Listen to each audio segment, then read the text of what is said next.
Mesdames, Messieurs, place à présent à la lecture de journaux parus aujourd'hui à Kinshasa, capitale de la République démocratique du Congo. Excellentes conditions d'écoute à vous tous. Merci.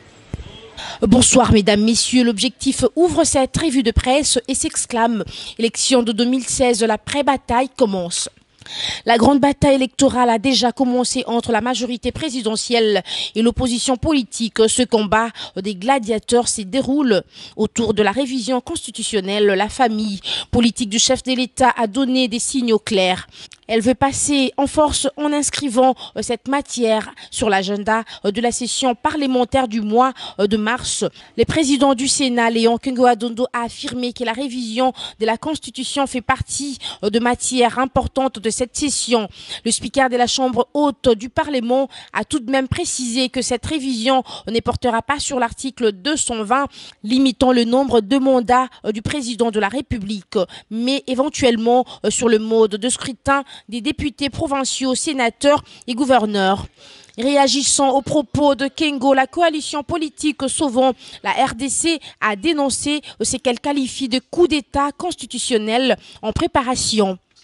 Les animateurs de cette plateforme ont exprimé leur mécontentement mardi 25 mars au cours d'un point de presse tenu à Kinshasa. Ces opposants semblent être déterminés à barrer la route à cette initiative qui, selon eux, vise à promouvoir la candidature de Joseph Kabila. Dans le même registre, Congo Nouveau affiche débat sur la révision de la Constitution 2016. Obama attend la réponse de Kabila. Partira ou ne partira pas, s'interroge le journal, et d'y répondre. La question est sur toutes les lèvres en ce qui concerne l'avenir politique de Joseph Kabila, le président de la République démocratique du Congo RDC, réélu en 2011 pour un mandat de 5 ans. Il ne pourra plus briguer un troisième mandat en 2016. Mais certains cadres de l'opposition lui prêtent l'intention de modifier l'article 220 afin de se présenter dans 2 ans. Le son de cloche de la Maison Blanche, les débats sur le processus en RDC a traversé l'Atlantique. En effet, Russ Feingold, envoyé spécial des États-Unis pour la région de Grand Lac, est longuement revenu sur ces sujets dans une interview accordée avant-hier à RFI. Est-ce que les États-Unis vont suivre de près ces processus électoraux qui auront lieu au Burundi, au Rwanda et en RDC? S'interroge de nouveau le journal et de répondre. Réponse de Russ Feingold, oui.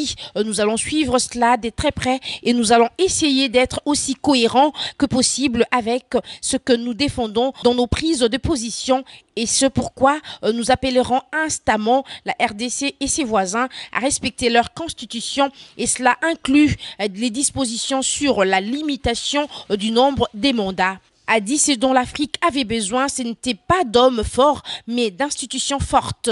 Je l'ai dit publiquement et dans la plupart de ces capitales. Ce n'est pas une bonne pratique de modifier la Constitution simplement pour le bénéfice de celui ou de ceux qui sont au pouvoir.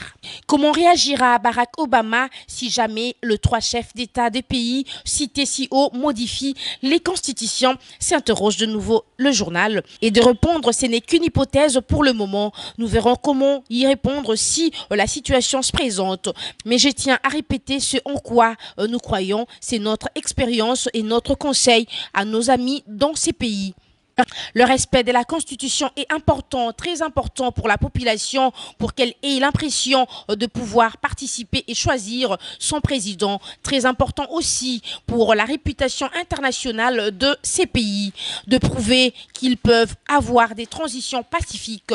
Ce que j'espère, c'est que chacun de ces dirigeants va voir à quel point c'est important que leur Constitution soit respectée. C'est ce qui va aussi conditionner la manière dont sera perçu leur héritage politique en tant que dirigeants de leur pays, a tranché l'envoyé spécial de la Maison Blanche. Fin de citation. Et enfin, parlant détournement avec le tonnerre, Moukoko prit la main dans le sac, 12 milliards de francs congolais soufflés. Au journal de renseigner, les vice-premiers ministres et ministres du budget Daniel Moukoko passe dans l'opinion pour un homme intelligent après que le premier ministre Matata Ponyo lui ait retiré la confiance à cause des indélicatesses. L'opinion découvre plutôt que ce professeur d'université est simplement rusé. En juger les rapports et les chiffres qu'il a avancés en ce qui concerne la balance du budget 2013, il s'avère qu'il a entretenu un flou artistique au sujet de 12 milliards de francs congolais. La Cour des comptes avait reçu les pièces justificatives pour les dépenses réelles, mais pas pour les 12 milliards qui sortaient du calcul. À regarder de près cette situation, le ministre du Budget aurait institué un système appelé ouverture des fenêtres ou fenêtres ouvertes. C'est long et les systèmes consistent à tripatouiller sur les crédits alloués à d'autres rubriques qui sont tombées en annulation, mais curieusement récupérés et absorbés par les ministres du Budget. Voilà comment des individus qui se trouvent dans ces circuits opaques se permettent de faire pousser des édifices qui sortent des terres congolaises comme des champignons sans se soucier du préjudice que cela cause au peuple congolais. Au moment où le chef de l'État s'arrache les cheveux pour trier des bons Congolais devant faire partie du gouvernement de cohésion nationale, l'opinion se demande jusqu'à quand continuera une telle impunité. Nous y reviendrons avec ample détail. Mesdames, Messieurs, c'est la fin de cette revue de presse. Merci. Elle se referme donc cette lecture des journaux que nous dédions à Dieudonné Ndissou et à Christian Ndissou. Retrouvez-moi demain, sans doute pour le compte de la revue de presse. D'ici là, bonne soirée chez vous.